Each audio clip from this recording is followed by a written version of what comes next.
It's the crack of dawn on the island of Vinyl Haven, 19 kilometers off the coast of central Maine. It's the beginning of the workday for the island's many lobstermen, each one distinguishable by the color-coded buoys that dot the harbor. Hi, Walt. Nice to meet you. Thanks for having us on your boat. Walt Day is one of the island's most seasoned lobstermen. He's been fishing lobster for almost 55 years. For 8 months of the year, from April to December, he's out at sea on his 11-meter boat, Night Moves. Today, he motors more than 7 kilometers off the mainland to check his traps. Day comes from a long line of lobstermen. My dad used to go from, actually, I think this boat right here was like my dad's boat that he went out to the big boat in. So was it always in your blood to be a lobster? How did you know? I loved everything about it. Day got his lobster fishing license at the age of 10 and his first boat at 14. Lobstering tends to pass from generation to generation. Your grandfather usually took you first when you was really too small to do anything. And then by the time he had you trained up enough so you could actually help aboard the boat, then you'd switch and go with your dad. And then when your dad figured you learned enough and was capable enough, then you got a boat of your own. For centuries, communities like those on the island of Vinyl Haven have relied on lobster for survival. Lobster-related businesses account for roughly half of the island's economy.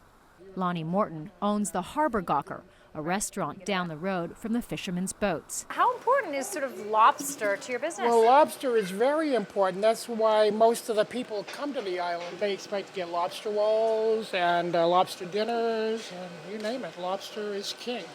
To protect that vital resource, Day and other lobstermen abide by a strict set of conservation rules. They use a gauge to measure the size of each lobster. Lobsters longer than 5 inches from eye socket to tail can't be kept. Neither can those measuring less than 3 1/4 inches. Pregnant lobsters also have to be spared. What happens if you were to keep one that was and had eggs? Eggs, it probably cost me about $250 if I got caught with it. That's the fine. It's not worth it. And that's on the first one. After that, the price goes up.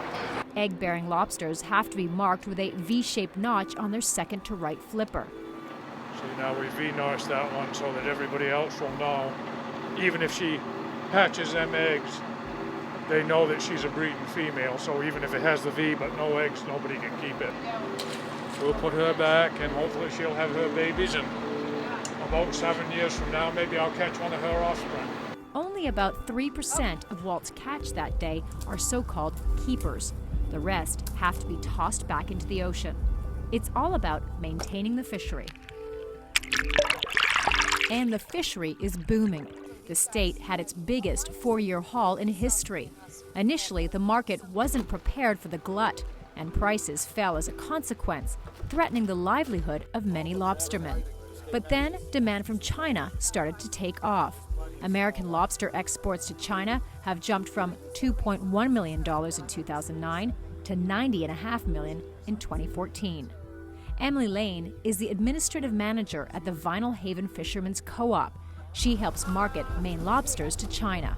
The Chinese have an insatiable appetite for Maine lobster, and I think that that has really contributed to more of demand and stability in the marketplace. And that has helped make lobstering a very lucrative business if you work hard. Some guys around here that probably gross $500,000 a year before taxes. But 312 kilometers south of Vinyl Haven in New Bedford, Massachusetts, the livelihood of lobstermen is under threat. There, the lobster population isn't doing so well. I mean, I hate to use the cliche, but it's climate change. Bob Glenn, the chief lobster biologist for the state of Massachusetts, says rising water temperatures are hurting the lobsters. So over the last 50 years, we've seen about a 0.5 degree increase in water temperature, which if you're trying to compare that to air temperature, it seems pretty minor. But what that, for marine animals, or especially, they tend to have temperature thresholds, and for lobsters, it's about 68 degrees Fahrenheit. When the water temperature exceeds that for a prolonged period of time, it really adds to their physiological stress. Bob says the water exceeds 68 degrees Fahrenheit, roughly 120 days a year. That is 3 times the amount it did in the 1990s. And that can lead to increased rates of disease, a decline in their immune systems, and respiratory problems. But lobstermen in the area, like Jarrett Drake, are skeptical. They don't believe climate change is at play. I've been fishing out of here for the last 15 years.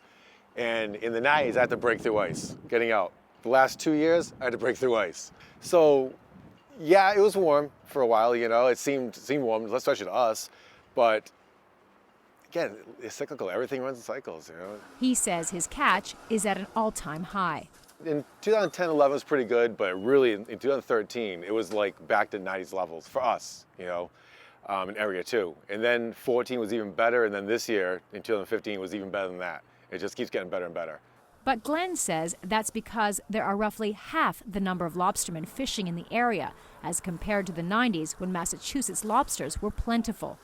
There's far less competition, so the remaining guys who are fishing are able to catch a higher proportion of the lobsters that are available than what they used to. So as a result of that, they've maintained their catch rates. But the overall catch in the area is down. In 2013, it was 1/5 of what it was in the late 90s.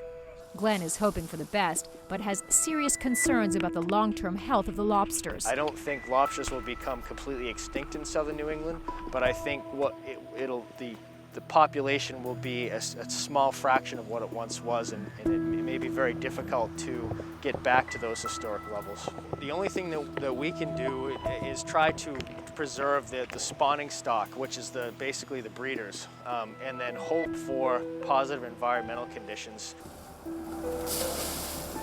The water in the Bay of Maine is also warming, which suggests lobstermen there could suffer the same fate as those in Massachusetts. That would have a huge impact on the economy of communities like Vinyl Haven. But Day doesn't seem too worried.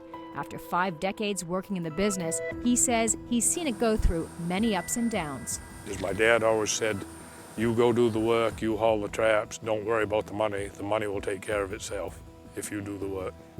And it's always seemed to proven out that way that it does. Only time will tell whether Maine lobsters can survive what could be their greatest challenge ever.